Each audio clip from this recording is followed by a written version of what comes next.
Pemirsa, Sugeng Suryadi School of Government. Berikut ini adalah perbincangan tim SSG TV dengan pakar kebijakan publik Profesor Eko Prasojo mengenai reformasi birokrasi, good government, dan perlu tidaknya dibentuk undang-undang pembuktian terbalik. Berikut liputannya.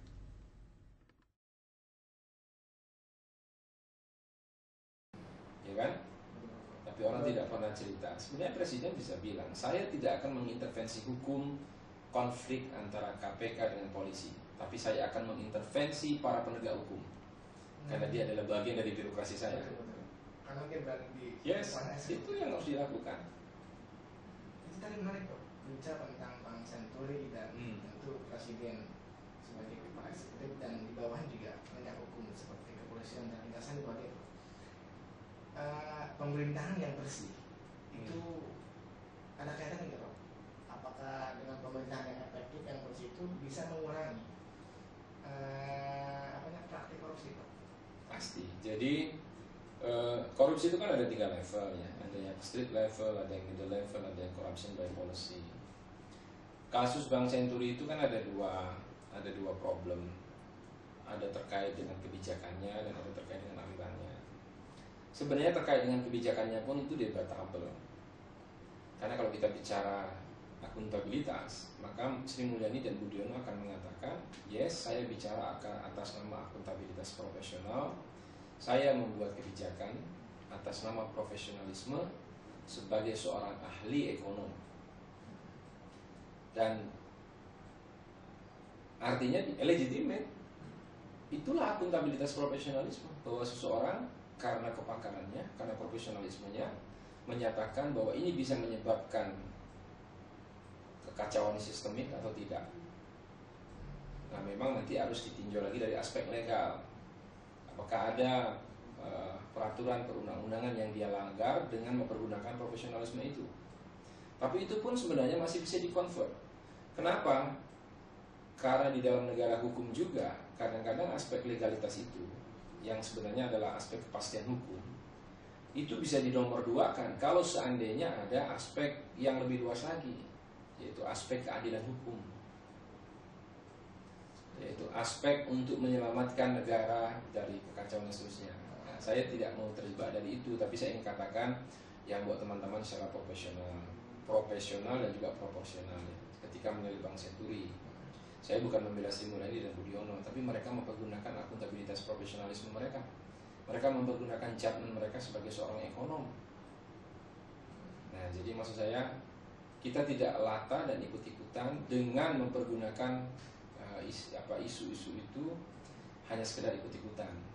Tapi kalau pada komentar Prof itu dari proses kebijakan gitu, ya. Seperti apa sih dalam konteks apa yang salah dalam konteks mengambil kebijakan Bank Senturi?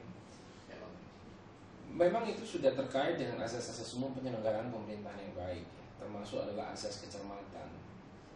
Jadi bagaimana seorang pejabat negara itu dengan mempergunakan profesionalismenya secara cermat untuk membuat kebijakan. Nah, itu hanya bisa dipertentangkan. Sebenarnya dalam akuntabilitas profesionalisme itu adalah juga para ahli ekonom. Jadi yang tidak ahli jangan bicara. Karena kita sekarang ini banyak menemukan orang yang ahli mendadak dalam semua hal. Jadi biarkan saja orang yang ahli yang bicara. Jadi profesionalismenya Sri Mulyani dan Budiono itu harus dijawab dengan profesionalisme ekonom lain untuk membuktikan bahwa Anda salah dengan pertimbangan itu. Sebenarnya kalau dari Profesor ini melihat bahwa tahapan-tahapan pengambil kebijakan itu sudah dilalui belum? Ya, saya pikir mereka sudah melakukan sejumlah tahapan untuk sampai pada pertimbangan itu. Karena tidak mungkin sebuah kebijakan dibuat tanpa adanya satu pertimbangan dan tahapan yang menyeluruh. Yang sebenarnya ingin saya katakan bahwa hal semacam itu tuh bisa menimpa siapa saja. Tetapi kita harus secara proporsional dan juga profesional melihat apakah seorang pejabat itu benar-benar mempergunakan profesionalismenya dan kecermatan di dalam membuat kebijakan. Baru nanti kita mempergunakan ukuran-ukuran legalitas. Ukuran legalitas itu adalah ukuran yang dipergunakan oleh para hakim untuk menentukan itu. Kalau tadi Prof katakan bahwa soal senturi itu kan artinya bahwa ada orang yang memang selevel dalam konteks akademisnya itu Prof ya. Ya, itu hanya untuk menguji tingkat akuntabilitas profesionalismenya ya. Jadi itu dua ranah yang berbeda. Ranah akuntabilitas profesionalisme harus diuji oleh orang yang punya kompetensi dan judgement terhadap pertimbangan-pertimbangan ekonomi. Baru pada ranah legalitas nanti orang bicara hukum. Jadi kalau sudah clear pada masalah akuntabilisme, ya sudah ada kesalahan di dalam penelitian. Karena itu mencerminkan pandangan orang terhadap suatu fakta, suatu kasus. Tapi hendaknya itu harus di-compare juga dengan data-data objektif supaya lebih akurat. Karena kalau kita salah ngambil sampel misalnya, dan itu hanya mewakili sekelompok orang, maka data kita tidak akurat. Dan itu bisa misperception, menyesatkan. Makanya jangan bingung kalau data kita itu kadang-kadang 2,6, kadang-kadang kok 2,4, kadang-kadang 2,2, ya itu persepsi orang. Pas kalau dia kebetulan punya hubungan baik, tidak ada masalah keluarga segala macam, mungkin persepsinya bagus. Pas pada saat ditanya lagi ada masalah keluarga, bisnisnya lagi hancur segala macam, kasih aja dia kira-kira. Itu kan persepsi orang. Kalau bisnis pun memahami Prof. Pasti. Jadi persepsi orang itu kan dibentuk oleh banyak faktor ya. Antara perasaan dia pada saat diwawancara, pada saat dia mengisi kuesioner, kondisi dia pada saat itu. Kalau pas dia saat itu lagi cerai sama istrinya, terus ditanya ini kan masih persepsi beda kan pada saat dia lagi dapat untung banyak ini. Ini Prof, banyak pandangan orang-orang yang menginginkan bahwa untuk terciptanya kan sekarang banyak arus state yang justru terlibat kasus korupsi gitu. Misalnya dari penegak hukum, ada sebuah pandangan orang, perlu nggak undang-undang pembuktian terbalik? Sangat. Jadi kalau kita bicara korupsi, memang kita harus menggunakan paradigma yang berbeda. Paradigma yang kita gunakan sekarang, di mana kita harus membuktikan, itu sebenarnya sangat menghambat pemberantasan korupsi. Jadi kita harus mempergunakan paradigma bahwa orang yang tidak bersalah harus membuktikan diri bahwa dia tidak bersalah. Sama artinya orang mengatakan saya tidak korupsi dan dia harus membuktikan bahwa harta kekayaannya segala macam itu memang mengarahkan bahwa dia tidak melakukan korupsi. Jadi saya sih sangat setuju bahwa pembuktian terbalik itu harus dilakukan untuk konteks Indonesia. Karena kalau enggak akalnya Indonesia itu banyak kan. Misalnya orang gajinya cuma 2 juta tapi dia punya itu bisa dibuktikan sebenarnya bahwa gaji dia sekian, lalu dia tidak punya usaha apa-apa, tidak punya warisan, tapi rumahnya mewah, mobilnya mewah, gaya hidupnya jet set segala macam, itu sudah bisa membuktikan bahwa ada unsur korupsi di dalam kehidupan dia.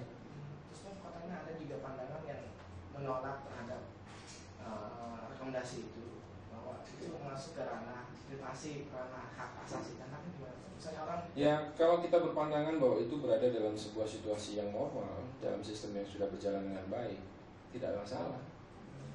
Di negara-negara yang sudah maju, di mana sistem hukum sudah baik, budaya hukum orang sudah baik, penegak hukumnya sudah tidak lagi bermain mata dengan orang yang ditegakkan, itu benar-benar tidak ada masalah dengan sistem yang sekarang. Tapi Indonesia itu negara di mana sistem hukumnya tidak benar, budaya hukumnya sangat rendah, dan aparat penegak hukumnya sulit untuk dipercaya.